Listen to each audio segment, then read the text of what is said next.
सर्वरूपमयी देवी सर्वं देवमयं तोमां विश्वरूपाणि तां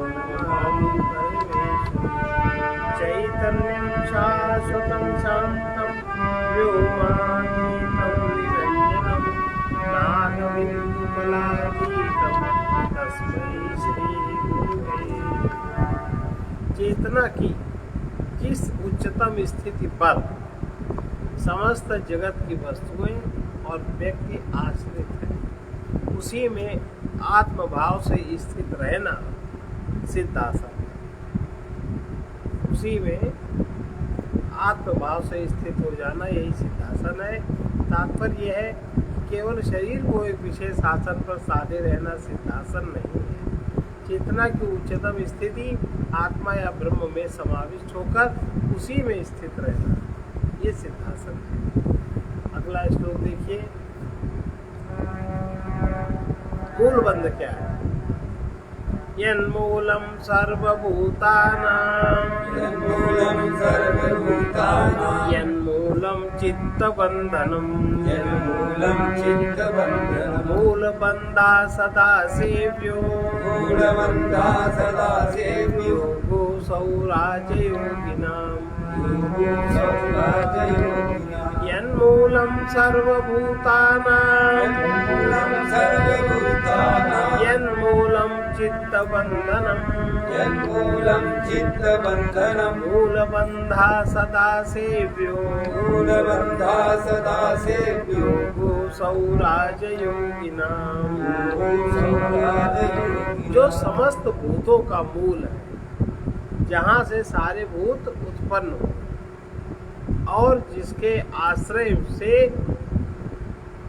चित्त स्थिर है, जिसके आश्रय में चित्त उत्पन्न हुआ और स्थिर रहता है, उस मूल बंध का सदा सेवन करना चाहिए। जिसके आश्रय में चित्त की स्थिति है, चित्त स्थिर रहता है, उस मूल बंध का सदा सेवन करना चाहिए। यही राजयोगियों का योग है।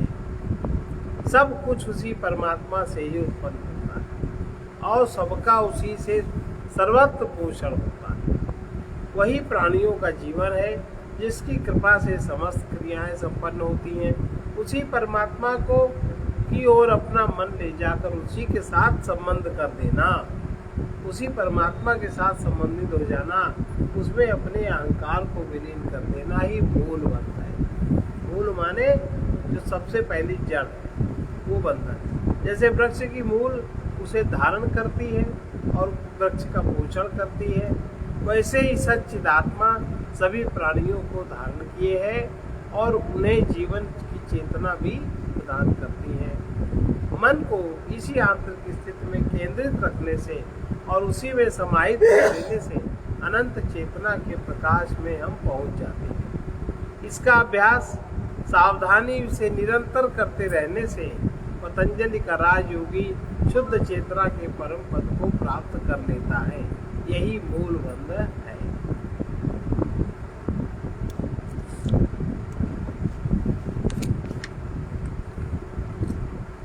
अंगानां समता विद्या समे ब्रह्मणि दीयते नो चेन्नैव समानत्वम् ऋजुत्वं शुष्कवृक्षवत् अंगानां समतां विद्यात् समे ब्रह्मणि दीयते नो चेन्नैव समानत्वम् ऋजुत्वं शुष्कवृक्षवत्। जिस समय चित्त सम ब्रह्म में लीन हो जाए,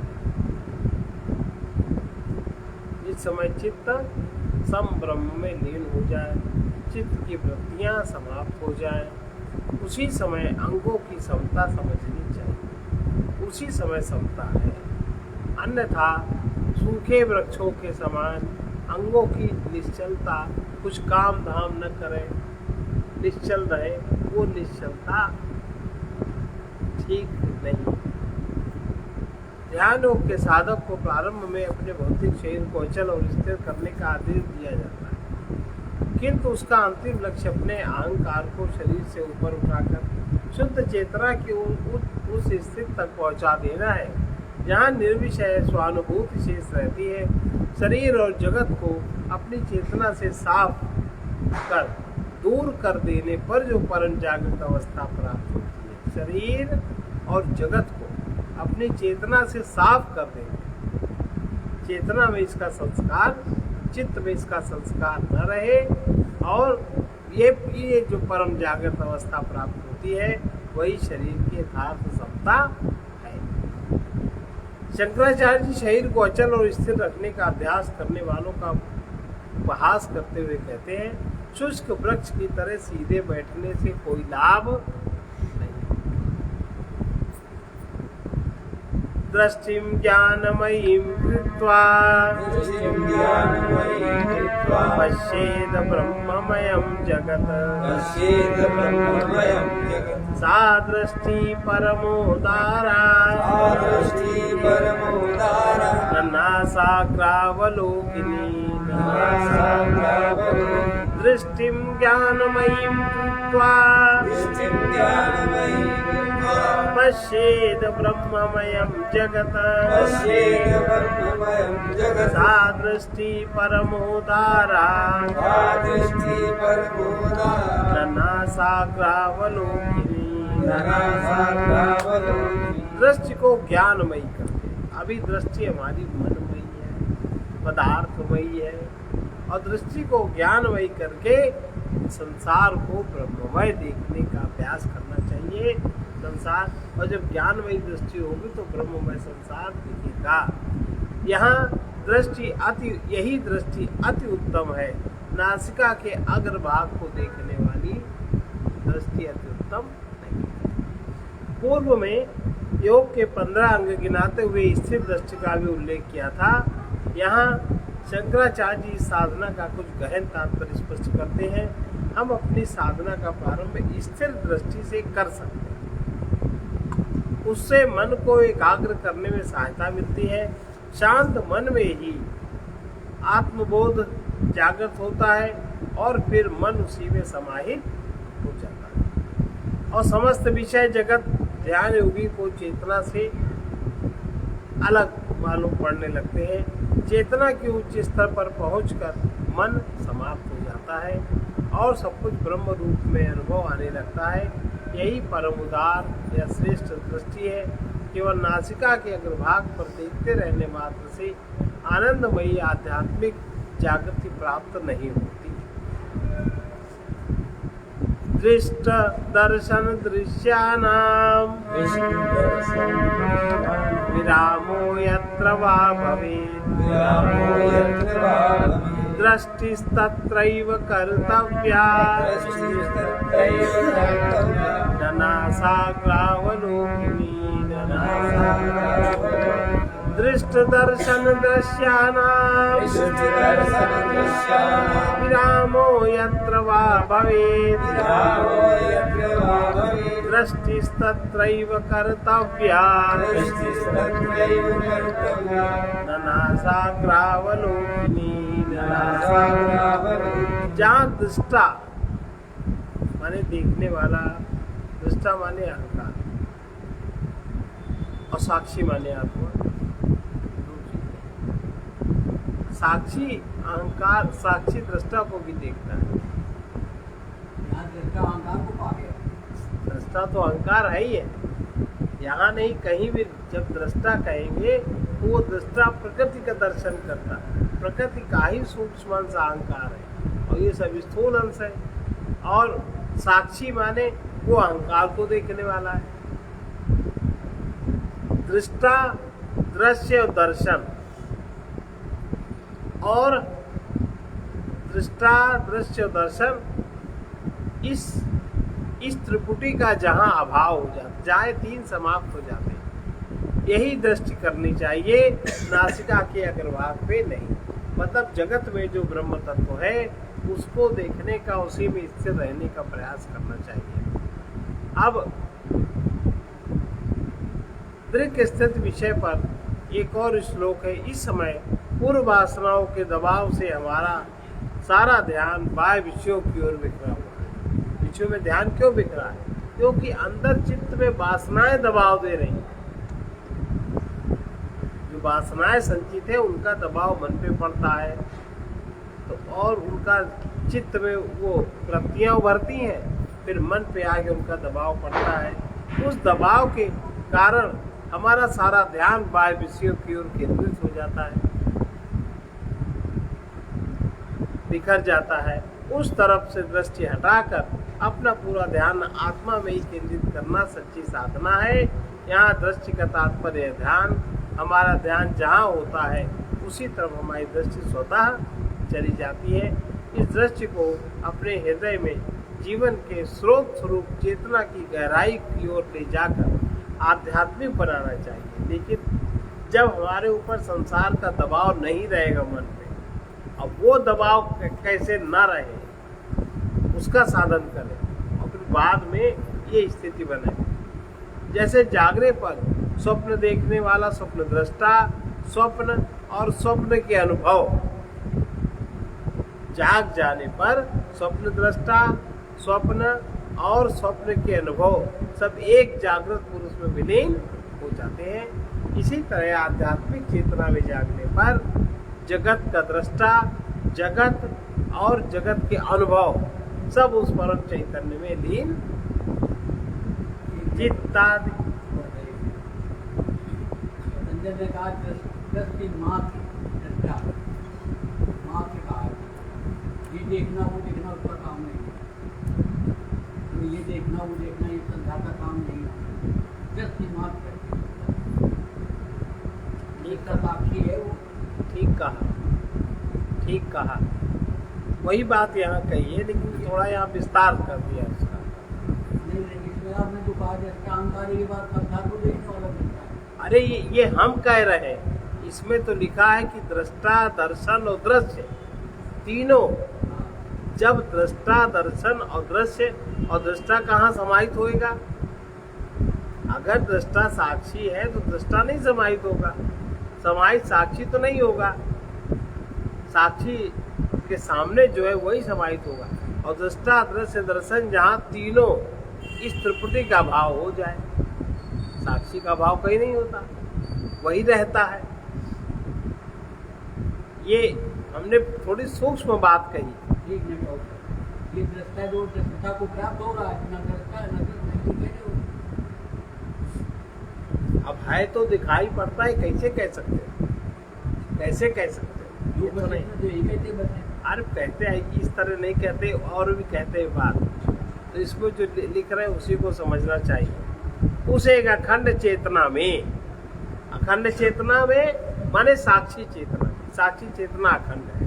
साक्षी चेतना में दृष्टा, दृश्य का भेद नहीं रहता, दो नहीं रहते। जैसे जागने पर स्वप्न दृष्टा, स्वप्न को देखने वाला, और स्वप्न और स्वप्न के सारे अनुभव, ये सब एक जागृत पुरुष में विलीन हो जाते हैं। चित्तादि सर्वभावेषु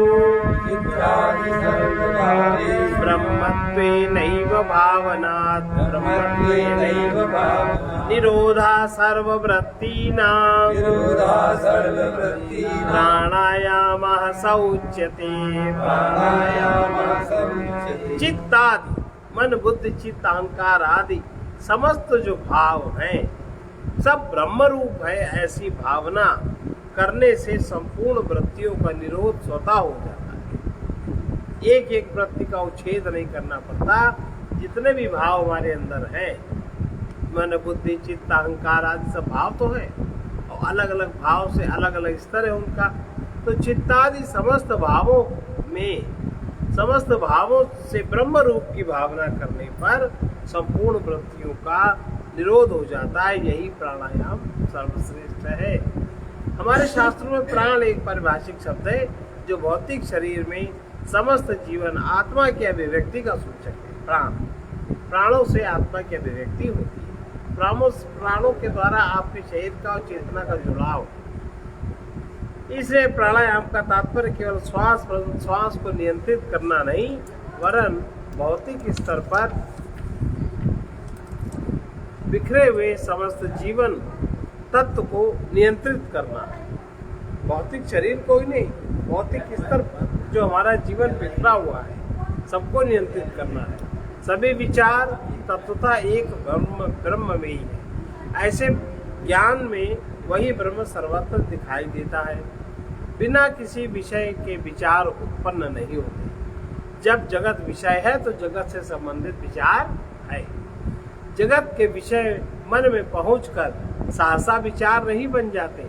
जब हमें किसी वस्तु की चेतना होती है तो एक विचार उत्पन्न होता है। ऐसे मन में विचार नहीं पहुंच जाते। चेतना जब रहती है तब एक विचार उत्पन्न होता है। इस समय हमारा ध्यान प्रिय वस्तु की ओर रहता है। इसलिए हम विचार स्तर पर जी रहे हैं। विषयों को त्याग कर यह समझ लेना कि सब कुछ चेतना का ही रूप है, चेतना से अन्यत्र कहीं कुछ नहीं है। ये वस्तुतः यही परम गति। एक बार इसका ज्ञान हो जाने पर और उसी भाव में जीवन जीने पर मन लीन हो जाता है और स्थूल शरीर के स्तर पर बिखरी हुई जीवन को बाह्य अभिव्यक्ति स्वतः नियंत्रित हो जाती है। यही प्राणायाम। स्थूल देह में जो हमारी सर्वत्र बाह्य अभिव्यक्ति ही रहती है, जैसे हमारी ज्ञानेंद्रिया हमेशा बाहर कोई देखती है, हमेशा बाहर ही प्रतीक्षा करती रहती है। ये वो चीज जब जीवन को बाह्य अभिव्यक्ति स्वतः नियंत्रित हो जाती है, जबकि जीवन जीने पर उसी भाव में ज्ञान हो जाने पर, उसी भाव में जीवन जीने पर मन लीन हो जाता है। ब्रह्म का ज्ञान हो जाने पर उसी भाव में जो जितने भाव है, मन बुद्धि चित्त अहंकार, वो सब ब्रह्म ही है। सूक्ष्म रूप से उन्हीं की चेतना से सब चैतन्य है। स्थूल शरीर के स्तर पर बिखरी हुई जीवन की बाह्य अभिव्यक्ति स्वतः नियंत्रित हो जाती है। यही प्राणायाम है। श्वास का संयम तो केवल श्वासायाम है, प्राणायाम उसको नहीं कहना चाहिए। शंकराचार्य अगले श्लोकों में घ्राण पीड़न की, जो ये सामान्य प्राणायाम लोग करते हैं वो घ्राण पीड़न है। शंकराचार्य जी कहते हैं ये घ्राण पीड़न है। अब अगला हम लोग करते हैं।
प्रियतम भगवान प्रेममय मेरे परमाधार प्रभु।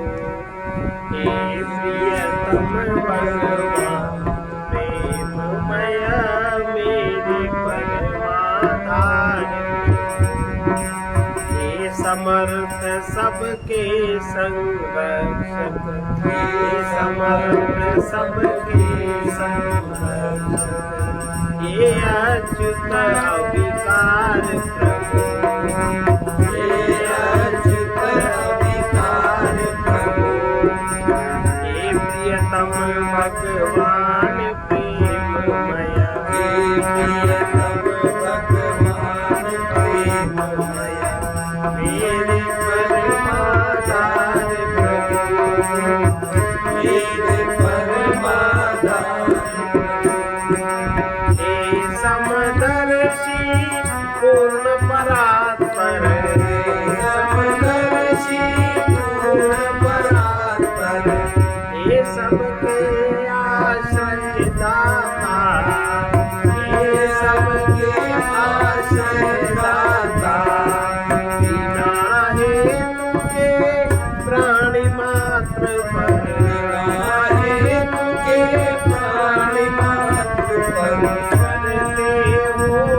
उपकार प्रभु।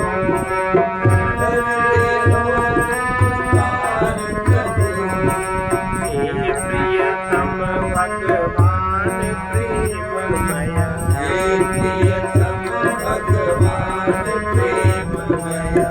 मेरे परमाधार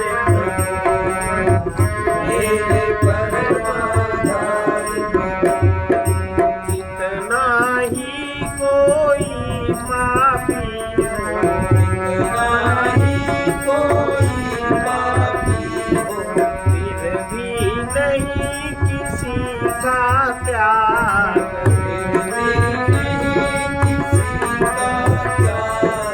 शरणागत का जैसे भी हो,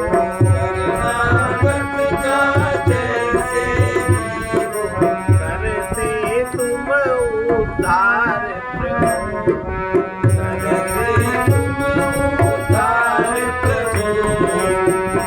समर्थ सबके संरक्षण,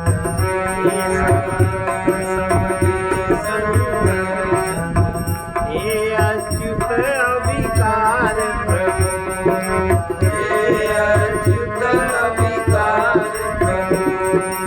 हमें सारी शक्ति तुम्हीं से,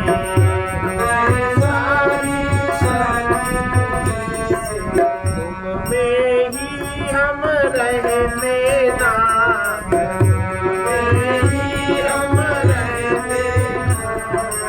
किंतु तुम्हारा ध्यान न रख कर,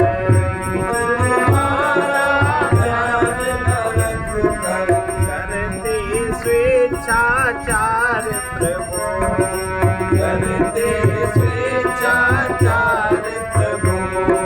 बिना हेतु के प्राणी मात्र पर,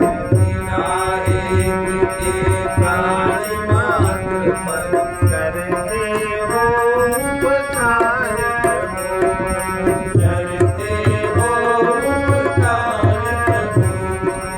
हम में कितने ही दुर्गुण हैं,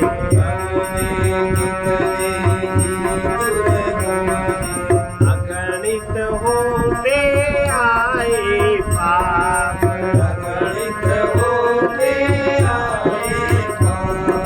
फिर भी हम पाते रहते हैं,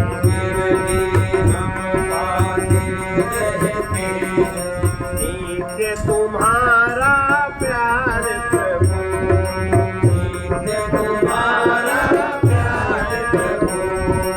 हे प्रियतम भगवान प्रेममय,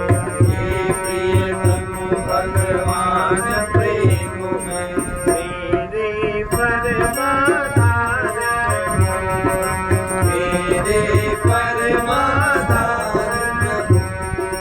हम कितना ही भूले भटके,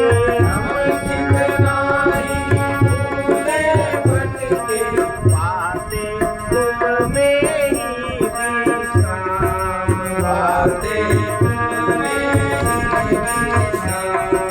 सन्मुख आ जाते हम जब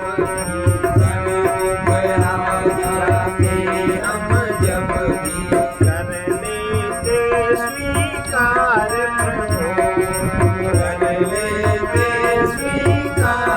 प्रभु, हे समर्थ सबके संरक्षण,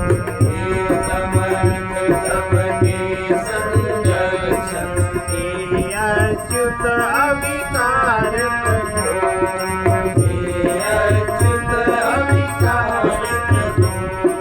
हे दानी तुम सब विधि पूरा, हे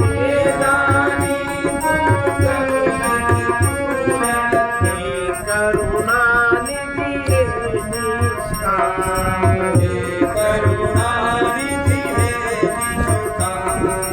हम लेते तुम देते रहते,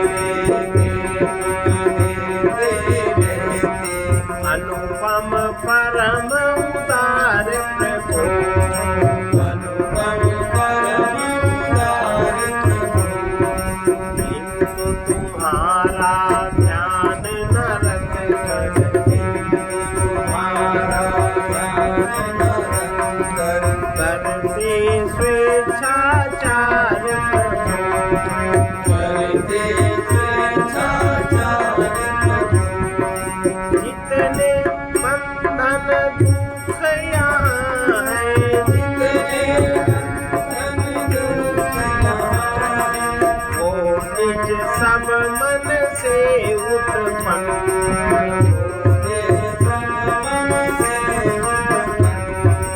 इतने बंधन दुख यहाँ है,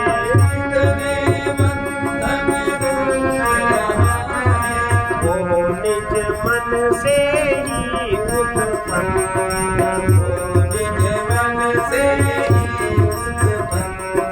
तुम तो परमानंद रूप हरि,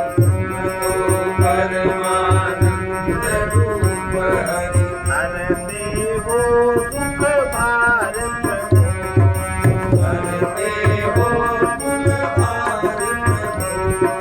तुम तो परमानंद रूप हरि,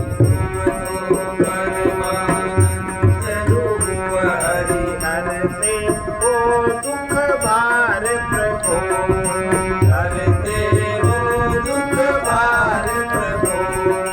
हे प्रियतम भगवान प्रेममय,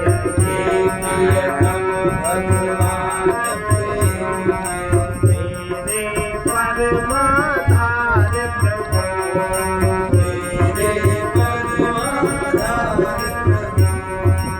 हम विचित्र अपराधी हैं पर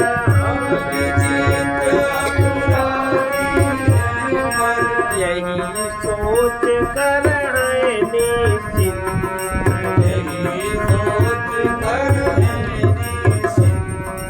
इतने ही हम पतित पथिक हो,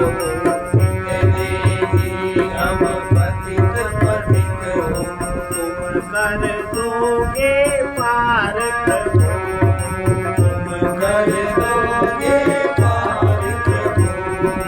हे समर्थ सबके संरक्षक, हे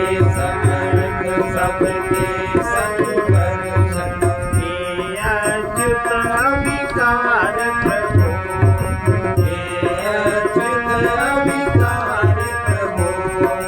हे प्रियतम भगवान प्रेममय,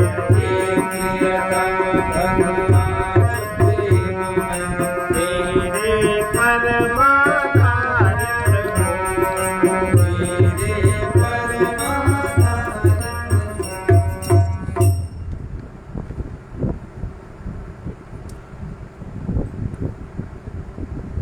महान के चिंतन से महत्ता प्राप्त होती है, चिंतन के अनुसार ही चित्त का रूप बन जाता है। अशुद्ध का चिंतन चित्त की अशुद्धि है, शुद्ध का चिंतन ही चित्त की शुद्धि है। सर्वे भवन्तु सुखिनः, सर्वे सन्तु निरामयाः, सर्वे भद्राणि पश्यन्तु मा कश्चित् दुःखभाग्। कृष्णाय वासुदेवाय हरे परमात्मने अनन्तक्लेशनाशाय गोविन्दाय नमो नमः। उग्रवीर महाविष्णु ज्वलन्तं सर्वतोमुखं नृसिंहं भीषणं भद्रं मृत्योर्नमाम्यहम् असतो मा सद्गमय तमसो मा ज्योतिर्गमय मृत्योर्मामृतम्। ॐ पूर्णमदः पूर्णमिदं पूर्णात् पूर्णमुदच्यते पूर्णस्य पूर्णमादाय पूर्णमेवावशिष्यते।